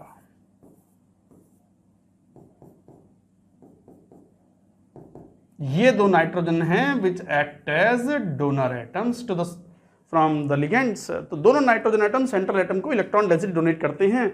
और एक किलेटिंग रिंग, ये किलेटिंग रिंग नहीं है, किलेटिंग रिंग हमेशा सेंट्रल एटम को इन्वॉल्व करने वाली है। तो how many chelating rings in it? 1। How many chelating rings in it? 1। तो ये था ऑर्थोफ्रेंथ्रोलीन, ओफीन और PHEN। तो इस तरीके से हम कई बार बोलते हैं। ऑर्थो पोजीशंस पर नाइट्रोजन है, इसलिए ऑर्थोफ्रेंथ्रोलीन बोल रहे हैं इनको। हालांकि ये इतने इंपॉर्टेंट नहीं है, ये इंपॉर्टेंट था acetyl acetonato and now comes the most important bidentate ligand, कौन सा? DMGH minus, dimethyl glyoximato ligand. थोड़ा केयरफुली पढ़ना तब बात समझ में आएगी, पहले पूरी बात नोट करो।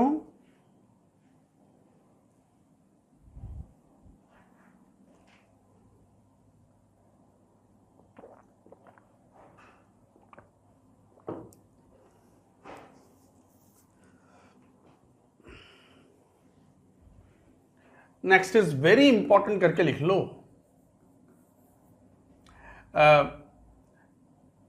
Dimethyl glyoximato ligand.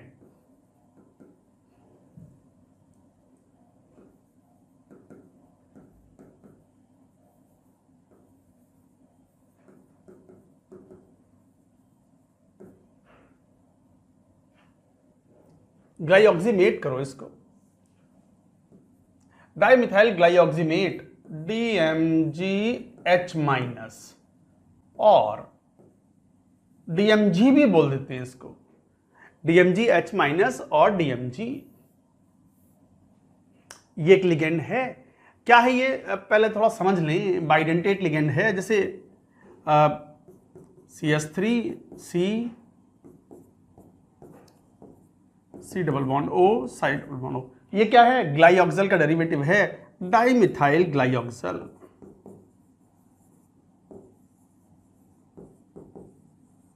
डाइमिथाइल ग्लाइऑक्सल की रिएक्शन हाइड्रोक्सिल अमीन से कराते हैं, H2NOH। यहां से 2 वाटर मॉलिक्यूल रिमूव हो गए और यहां से अब बनता है CH3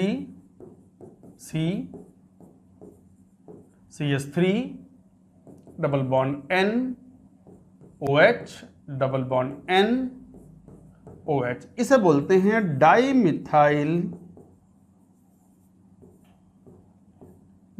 ग्लाइऑक्सीन।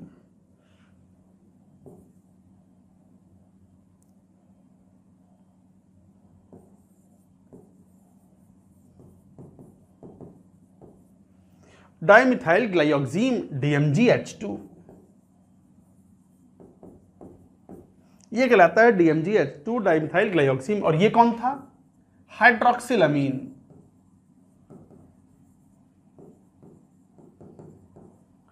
So this was trihydroxyl amine. जब ये रिएक्शन करता है डाइमिथाइल ग्लाइऑक्सल से, एल्डिहाइड है ये, तो ये कंपाउंड बनता है डाइमिथाइल ग्लाइऑक्सीन, जिसका सिंबल है DMGH2। और ये H2 क्या रिप्रेजेंट करता है? 2 एसिडिक हाइड्रोजन। ये दोनों हाइड्रोजन एसिडिक हाइड्रोजन हैं।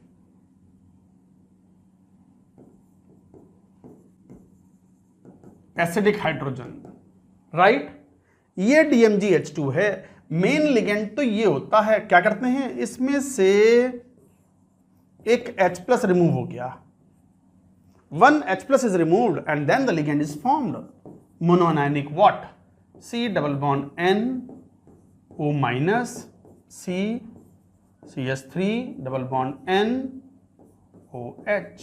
ये है लिगेंड और इसके दोनों डोनर जो हैं, 2 नाइट्रोजन जो हैं, दे एक्ट एज डोनर। ये बनता है इस तरीके का लिगेंड। तो ये है DMGH माइनस, और कई बार इसे हम सिंपली DMG भी बोल देते हैं। DMG बोल देते हैं बट सही नहीं है उतना, बिल्कुल एग्जैक्टली क्या सही है? DMGH माइनस, क्योंकि एक H माइनस रिमूव कर दिया। तो ये क्या है? Monoanionic unsymmetrical bidentate ligand. तो एक तरीके से ये क्या है? Monoanionic unsymmetrical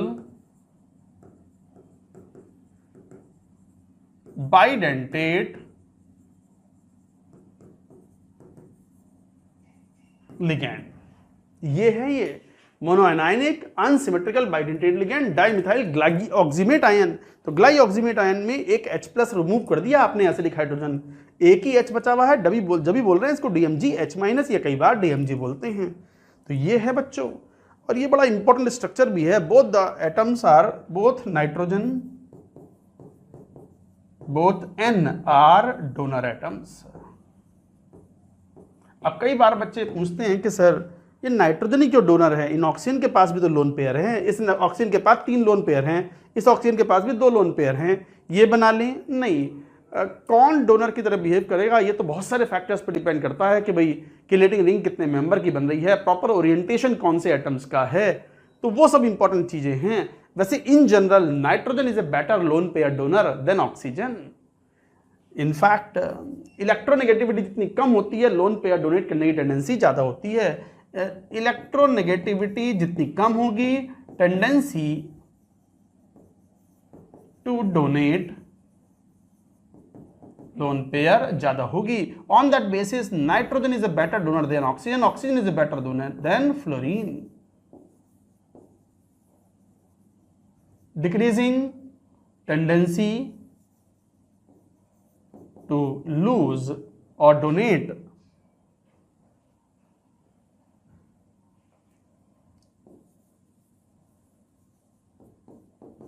lone pair.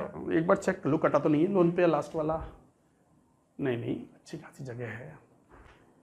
तो ध्यान दो, nitrogen is a better lone pair donor than oxygen, oxygen is better than fluorine. But ऐसा नहीं है कि हमेशा नाइट्रोजन ही, किसी कंपाउंड में ऐसा भी हो सकता है कि नाइट्रोजन प्रेजेंट हो, ऑक्सीजन डोनर बन जाए। It all depends on multiple factors कि कितने मेंबर की रिंग बन रही है, प्रॉपर ओरिएंटेशन कौन से एटम्स का है, दैट विल डिसाइड कि who will donate the lone pair and what geometry would be observed. तो बच्चों ये याद रखने वाली चीज है, आपको आप कह एक देख के डिसाइड नहीं कर सकते कि who will be the donor atom, nitrogen या oxygen. In general nitrogen is preferred over oxygen, but किसी केस में because of the other reasons being dominant, oxygen could be donor in place of nitrogen atom, even both are present. अच्छा, इसका ये जो DMgH minus है ना, इसका निकल के साथ एक कॉम्प्लेक्स, बड़ा फेमस कॉम्प्लेक्स है रोजी रेड। रेड कलर का एक प्रेसिपिटेट बनता है जब निकल आयन DMG के साथ बेसिक मीडियम में रिएक्शन करता है। क्या बड़ा इंपॉर्टेंट पॉइंट है, मैं बताता हूँ क्या है वो पॉइंट। जरा ये वाली बात लिखो, this is all very very important. This ligand is the most important ligand, bidentate ligand. Bidentate ligand में this is in fact the most important ligand, you should remember. Note करो पूरी बात।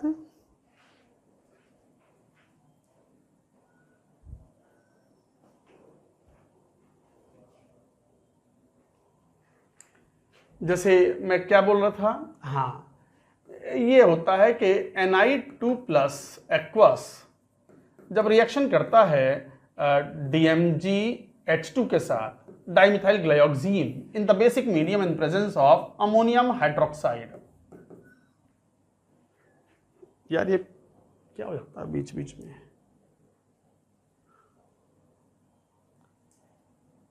प्लस। तो इस तरीके से निकल 2+ जब DMgH2 के साथ रिएक्शन करता है, कई बार इसे DMG भी बोल देते हैं, और मैंने कहा भी था इसको भी DMG बोल देते हैं। ये एक सिंपल सा रिप्रेजेंटेशन है, इसमें आपको बहुत परफेक्ट होने की जरूरत नहीं है। तो बनाता है ये NiDMgH ट्वाइस का PPT, रेड PPT, रोजी रेड PPT। और इसका सिंबल ये भी यूज करते हैं, आपको ऐसा भी लिखेगा मिलेगा DMG ट्वाइस। दोनों का मीनिंग सेम है, ज्यादा दिमाग मत लगाना एग्जाम में, ये भी वही है, रोजी रेड PPT। रोज गुलाब होता है ना, जैसे गुलाब तो वैसे बहुत सारे कलर के होते हैं, हर कलर का गुलाब आता है, वैसे तो आप तो बेहतर समझते हो, गुलाब देते लेते रहते हो तो समझोगे ही। बट रेड कलर, मुझे तो रेड कलर का मतलब जो गुलाब है वो सबसे ज़्यादा कॉमन होता है, तो वही देखा है मैंने, तो मुझे तो इतना आइडिया है नहीं इन चीज़ों का। बट इसकी स्ट्रक्चर बड़ी इंपॉर्टेंट है, structure is very important. In fact this reaction is also important, IIT में आ चुकी है ये रिएक्शन।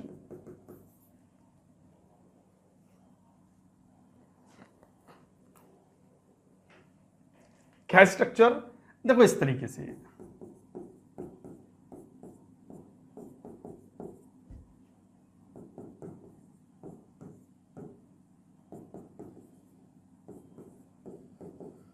यहां निकल 2+, nitrogen will be the donor.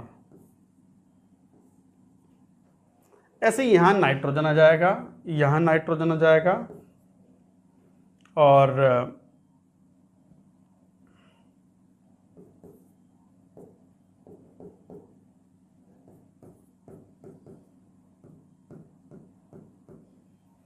ये हाइड्रोजन बॉन्डिंग हो गई।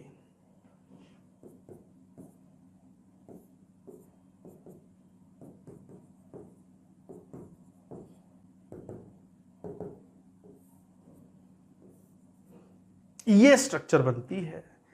तो बच्चों इसके अंदर 2 हाइड्रोजन बॉन्ड्स भी हैं। मैं एक काम करता हूं, इसको जरा कलर चेंज कर लेता हूं ताकि आपकी अंडरस्टैंडिंग बेटर हो जाए। So these 2 are intramolecular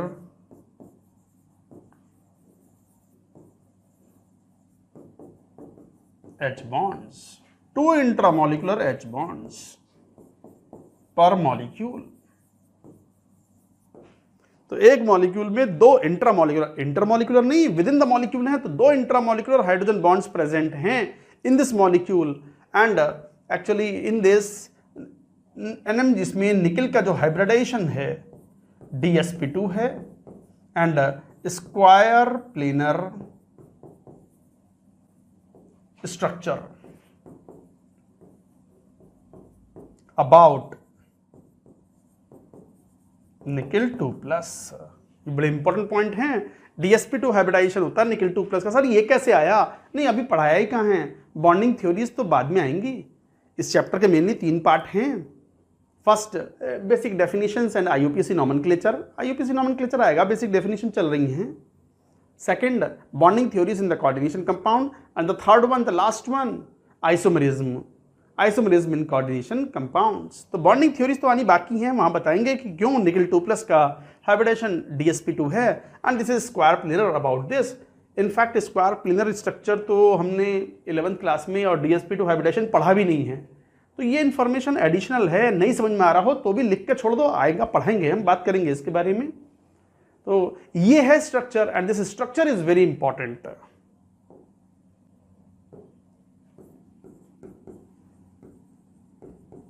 structure of NiDMG twice का PPT इज वेरी इंपॉर्टेंट।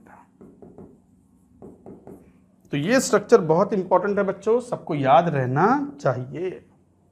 आ गई बात समझ में? तो ये इंट्रामॉलिक्यूलर हाइड्रोजन बॉन्ड भी है। इस स्ट्रक्चर ऐसे याद ना होगी। आपने अगर बस यूं देख लिया और फिर सोचो कि मैं 2-4 दिन बाद बनाकर देख लूं, ना बनेगी आपसे। कॉपी पे, रफ कॉपी पे 5 बार 10 बार, कल तक, कल मतलब आज पढ़ रहे हो तो कल तक 10-15 बार बना कर देख लो।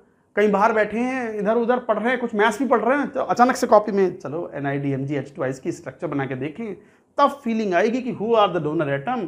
तो 2 इसमें लिगेंड्स हैं, DMG H- and nitrogen atoms are the donor atoms. तो बच्चों ये था, इसमें करो नोट। ये तो ये इंपॉर्टेंट बाइडेंटेट लिगेंड्स हैं। और 1-2 लिगेंड्स ले लेता हूं मैं, note it down.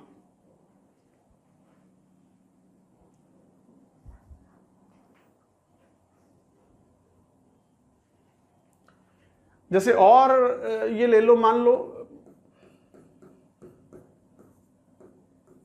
OH OH। तो इसमें क्या होगा, मैं इसको स्ट्रक्चर को दोबारा बना देता हूं, देखो, ताकि मैं लिगेंड्स भी शो कर सकूं। सेंट्रल एटम OH ऐसे शो कर दो, और यहां OH। अब आपको पता है oxygen, both the oxygen can be the donor atom. ये क्या था, ये कैटिकोल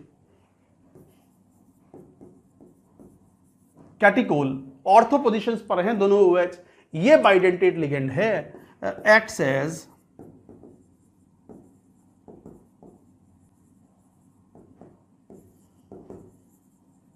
बट इसी के भाई बंधु कौन, रिसोर्सिनोल मेटा वाली पोजीशन पर, एंड क्विनोन, हाइड्रोक्विनोन या क्विनोल पैरा वाली पोजीशन पर। They do not act as a bidentate ligand, they can only act as monodentate ligand. तो ये बात भी इंपॉर्टेंट है।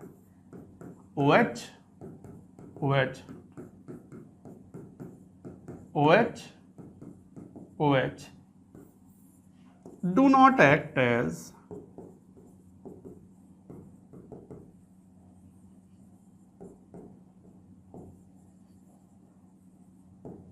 ये बाइडेंटेट की तरह बिहेव नहीं कर सकते। ऐसा नहीं है सर, है तो सही, तो ऑक्सीजन लोन पेयर भी हैं, बना लेंगे बॉन्ड, अरे बॉन्ड बनाने के लिए ऐसा थोड़ी कि आवाज लगा दे ये वाला ऑक्सीजन और वो ऑक्सीजन कि भैया सेंट्रल एटम मेरे से बॉन्ड बनवा लियो, मेरे पर लोन पेयर है, तो बोलने से बॉन्ड बन जाएगा क्या? बॉन्ड बनता है ओवरलैप से।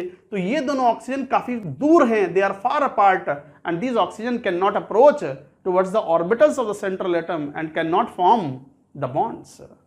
और ये तो और भी दूर हो गए पैरा वाले। ये जो क्विनोल के दोनों ऑक्सीजन हैं पैरा पोजीशन पर, ये OH लगे हुए हैं, ये तो इतनी दूर हैं, आवाज भी लगाएंगे तो एक कोटा में है एक जयपुर में है। तो कोटा वाला बोलेगा बीच में, मान लो बीच में सवाई माधोपुर एक बहुत फेमस जगह है, टोंक ले लो, टोंक के बीच में जगह है जयपुर और कोटा के बीच में, एक कोटा वाला उधर से आवाज लगाए भैया टोंक, टोंक मतलब सेंट्रल एटम, और इधर जयपुर से आवाज लगाए भाई साहब टोंक जरा बॉन्ड बना लियो हमारा। ऐसे कहने से बॉन्ड बन जाता है क्या? बॉन्ड नहीं बनता इस टाइप से। बॉन्ड के लिए एक प्रॉपर प्रॉक्सिमिटी इज नीडेड, एक proper orientation and the proximity is needed for the formation of bond, otherwise bonds will not form. तो इन दोनों ही केस में these molecules can act as monodentate ligand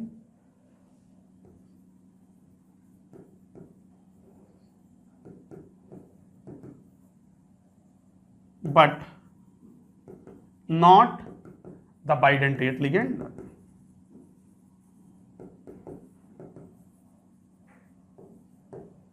तो these molecules can act as monodentate, ये bidentate की तरह behave कर सकता है and both the oxygen are donor atom, but ये दोनों इनके भाई बंधु आइसोमर्स हैं ये तीनों। तो these molecules can act as a monodentate ligand but not the bidentate ligand, as donor atom बनने के लिए proximity and proper orientation is needed. तो इस बात को मैं चलो लिख देता हूं, for to become a bidentate ligand, ऐसे लिखो, to become a bidentate ligand there should be a proper orientation, proper orientation अच्छे से लिख दूं,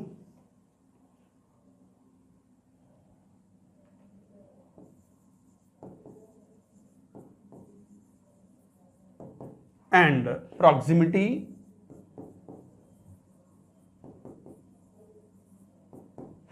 there should be a proper orientation, proximity of donor atoms। तो प्रॉपर ओरिएंटेशन बड़ा जरूरी है, प्रॉक्सिमिटी मतलब पास में होना बहुत जरूरी है, तभी वो बाइडेंटेट या पॉलीडेंटेट लिगेंड्स के रूप में वर्क कर सकते हैं। ऐसा नहीं कि बस लोन पेयर हो तो बॉन्ड बन जाए, नीड नॉट बी। अच्छा, इसका बहुत अच्छा एग्जाम्पल है, अनदर एग्जाम्पल इसी बात का, आपने ये बात पढ़ी थी अजाइड आयन, ये एक मोनोडेंटेट है, ये बाइडेंटेट की तरह बिहेव ही नहीं कर सकता। क्यों नहीं कर सकता? जरा स्ट्रक्चर देखो, N double bond N double bond N, lone pair तो भरे भरे रखे इनके पास खूब। इस तरीके से कहने को तो ऐसा है कि सर ये लोन पेयर भी है, ये लोन पेयर भी है, बना देंगे बॉन्ड। अरे बॉन्ड बनाने के लिए एक प्रॉपर मुड़ा हुआ होना, एक प्रॉपर ओरिएंटेशन जरूरी है। तो ये इस तरीके से ऐसे नहीं कि यहां से लें और बॉन्ड बना दें, no it does not form, not like this. ऐसे थोड़ी कि लोन पेयर होने पर बना देंगे bond, no they can not form. एक प्रॉपर ओरिएंटेशन जरूरी है। जैसे सल्फेट आयन है, it can act as a bond like this, S double bond O double bond O minus O minus. देखो प्रॉपर ओरिएंटेशन है सेंट्रल एटम को, now they can donate the lone pair of electron to the central atom. ये सही है। Sulphate ion can act as a bidentate ligand, can act as bidentate ligand. Sulphate ion कर सकता है क्योंकि दो ऑक्सीजन प्रॉपरली ओरिएंटेड हैं, एक तरीके से यूं हैं ऑक्सीजन यहां पर, and they can connect with the central atom. ये सीधा थोड़ी कि ये बहुत दूर हो गई है, प्रॉपर ओरिएंटेशन नहीं है। Proper orientation is very much needed there should be a proper orientation and close proximity to the donor atoms. समझ के बात को? तो ऐसे नहीं है कि बस लोन पेयर हो तो चलेगा, कितने भी लोन पेयर हो जाए उसके हिसाब से हम कैलकुलेट कर लें। No, not like this. तो इसलिए अजाइड आयन एक मोनोडेंटेट लिगेंड है, इसके नाइट्रोजन एटम्स प्रॉपर्ली ओरिएंटेड नहीं होते to donate the lone pair of electron to the same central atom. समझ में? Sulphate ion can act as a bidentate ligand. अच्छा, कुछ ऐसे भी लिगेंड होते हैं जो सल्फेट आयन है, it can act as a monodentate as well as bidentate ligand.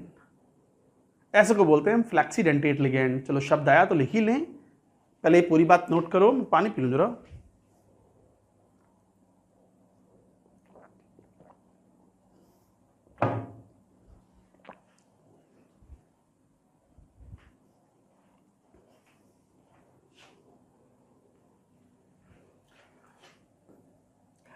Some ligands,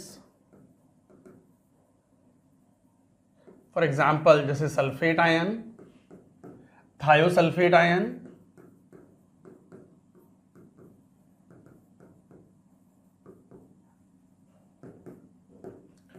carbonate etcetera,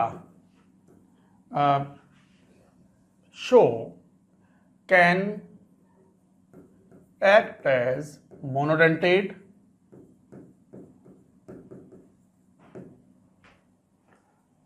as well as bidentate ligands in different complexes।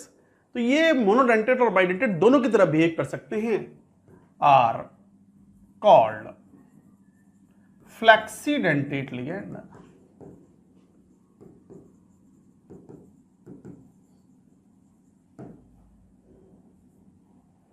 फ्लैक्सीडेंटेट नाम से ही मालूम पड़ रहा है, फ्लैक्सीडेंटेट मतलब फ्लैक्सिबल डेंटिसिटी।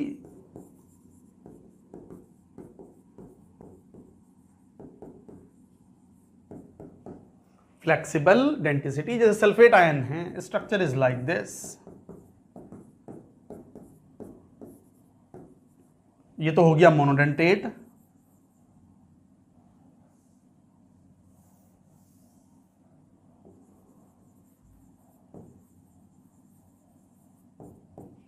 जैसे ये सभी मैंने बताया ही था।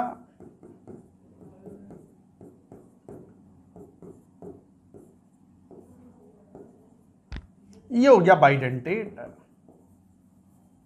किलेटिंग रिंग भी बन रही है, कितना? 4 मेंबर्ड किलेटिंग रिंग।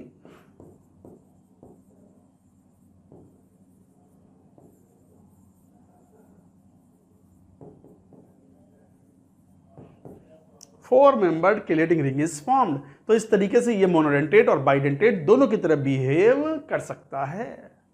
तो बच्चों इस तरीके से आप ये याद रखेंगे पॉइंट्स। तो they can act as a monodentate as well as bidentate ligand. Thiosulphate है, स्ट्रक्चर क्या है थायोसल्फेट की? S और ये O minus, S minus, O minus, double bond O। 3 minus होगा यहाँ। तो एक काम करो जरा,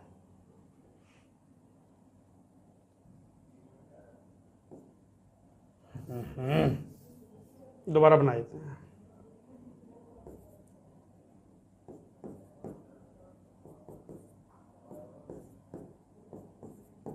ये स्ट्रक्चर है, हाँ, लेकिन डबल बॉन्ड यहां भी हो सकता है, but that is less stable. Actual structure thiosulphate ion की ये है। तो इट में भी ये donor atom like this, monodentate ligand like this. It में भी a monodentate through oxygen.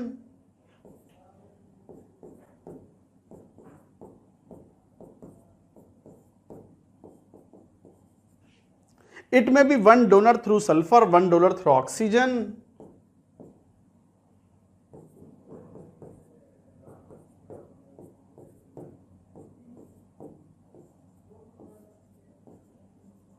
Etc.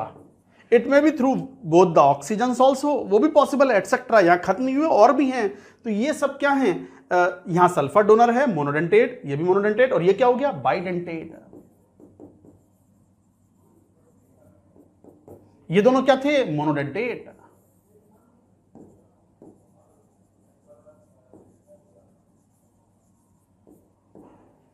तो ये दोनों एग्जांपल्स मोनोडेंटेट के, ये एग्जांपल्स बाइडेंटेट का। सेम लिगेंड अलग अलग कॉम्प्लेक्सेस में can act as a monodentate, can act as a bidentate ligand. ऐसे लिगेंड्स को बोलते हैं हम फ्लेक्सिबल डेंटिसिटी वाले लिगेंड, मतलब flexidentate ligands. I hope you have understood the point and you should remember like this. ये थे examples of bidentate ligands. Note करो।